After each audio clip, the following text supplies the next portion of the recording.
కోస్తున్నాం ఈరోజు కూడా.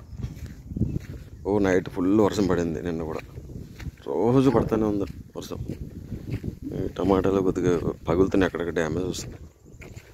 మందు కొట్టుకుందామంటే ఇక్కడ వర్షం తక్కువ అయినా కదా, టమాటాలు కోస్తారు మామూలు.